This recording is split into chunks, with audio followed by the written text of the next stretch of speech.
Today we're going to be smoking Wild Boar Tenderloin. Alright everyone, dinner's going to be pretty awesome today. 1, it's smoked.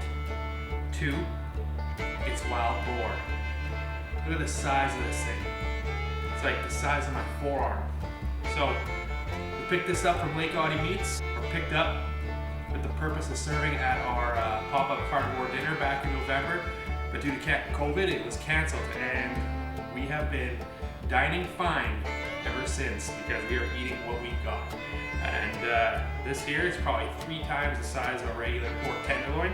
It's going to take a little longer on the smoker, but we are going to lay it on there nice and low at 225 degrees Fahrenheit and get to probably around 145 to 150 degree internal temperature, and we are going to pull it.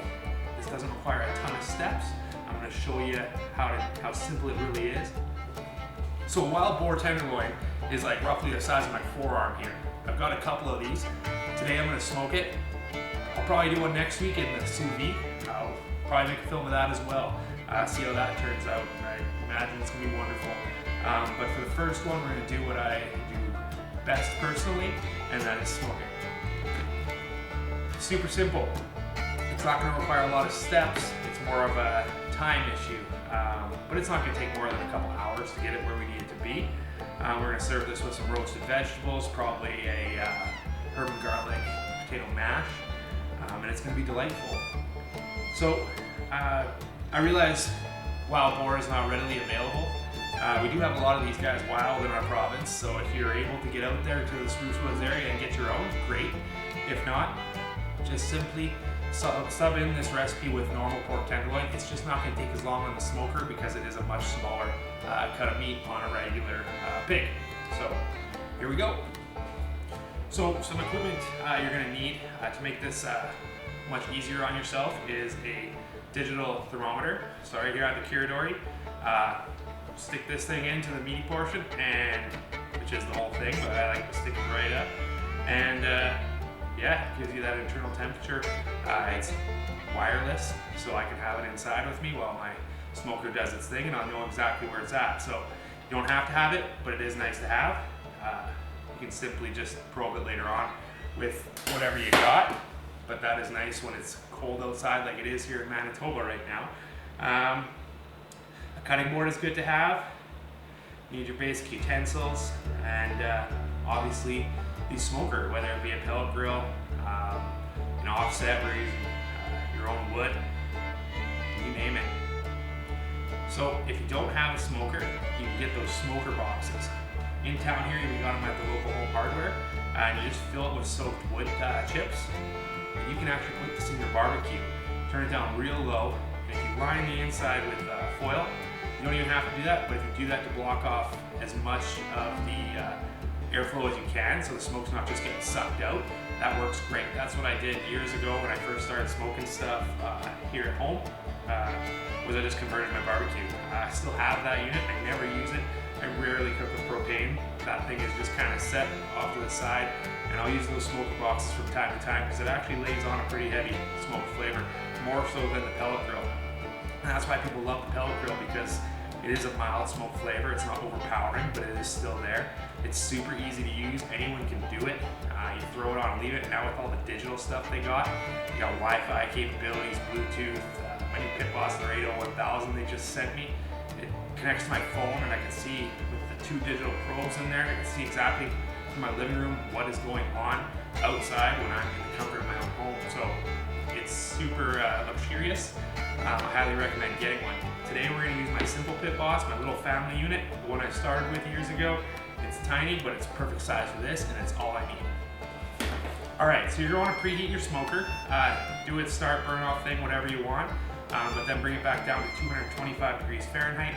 Leave it there for a bit until we're ready to throw our meat on. To start, we're going to take the Smack Dab Mustard, Canadian Maple, perfect with pork. It's going to go well with the chips I've decided to use, or I should say pellets, which is the apple blend from Lumberjack. Apple, maple, they both go wonderfully with pork. So this is going to be awesome. So, Smack Dab Mustard. You're going to take some out, probably 2 heaping tablespoons full. This is where you're going to get dirty. And you are going to rub this all over it. All right, and then to complement the smack dab mustard, we also got Dijon here, and we're gonna use a couple tablespoons of this as well. This gives a more even coat across the whole piece of meat, whereas the smack dab, you got the whole mustard seeds in there, and that is just, well, it's flavor obviously, but it doesn't coat the meat the same way that this does. So you're gonna get both, and your salt and pepper rub that we're gonna add to this is going to stick to it really nicely.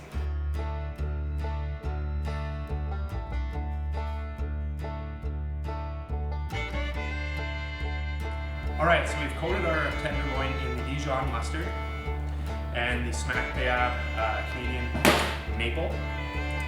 Got a nice even layer across the whole thing. So now it's time to salt and pepper this thing. So we've got 1 part kosher salt in here and then 3 parts pepper. And we are just going to sprinkle it evenly across. And we are going to get the other side as well. Make sure Wild Boar is thicker, so you've got some width to this thing that you gotta get those sides too. And then, yeah, so coat it evenly with that. Nice trick to that is if you have actual shaker cups that used to have, let's say, garlic powder in them, and they're empty, keep them, wash them out, put your salt to pepper ratio in there. It allows for a very smooth application. Right here, we got hardcore carnivore camo. It's designed and made for game, lamb, and all sorts of things like that. I love it on pork, so we're gonna use it there. Hardcore camo. All right.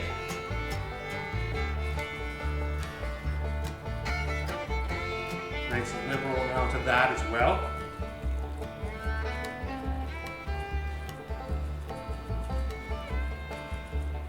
And there we go. And now, we are ready for the smoker. Now you can leave this in your fridge for a little bit, a couple hours until you're ready or whatever, and then just throw her straight onto the grill and let her sit. All right, so now it's time to lay this beauty on the grill.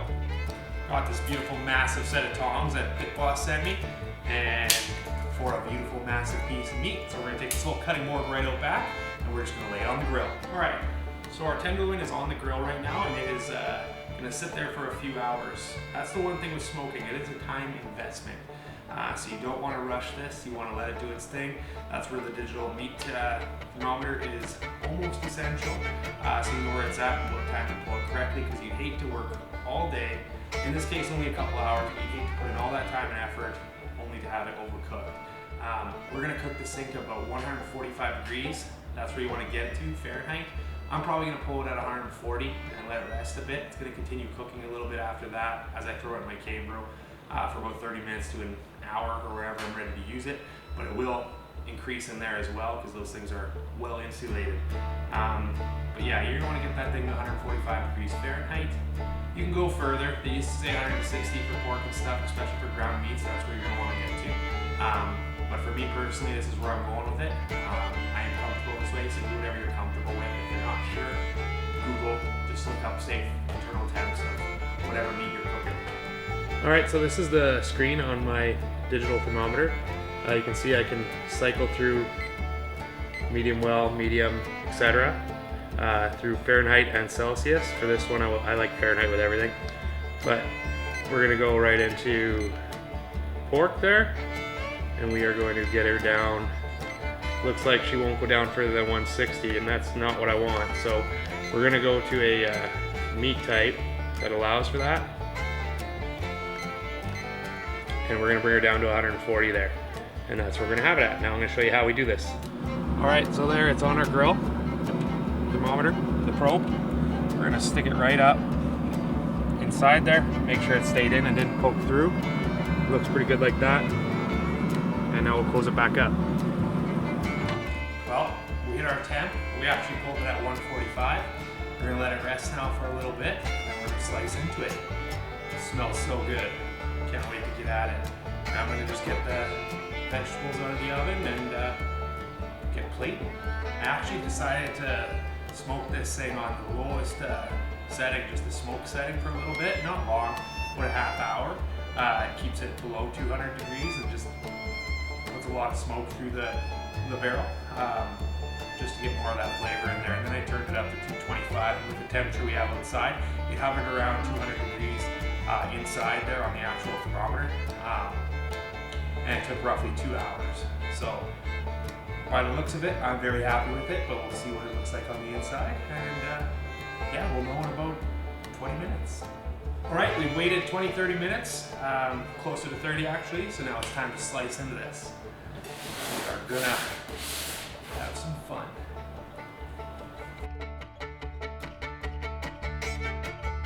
That's what I'm talking about. Slice up a few little boar medallions here. That right there, that is divine. Oh.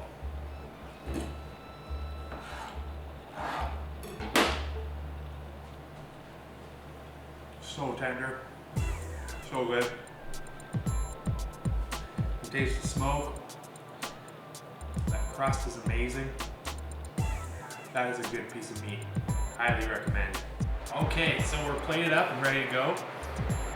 Got my beautiful handcrafted plate, obviously for the picture, but we are ready to serve this to the family, and I think they will be happy. So what I've done is taken more of that Canadian maple smack dab mustard, laid some on top with some pumpkin seeds, raw ones, and sunflower seeds.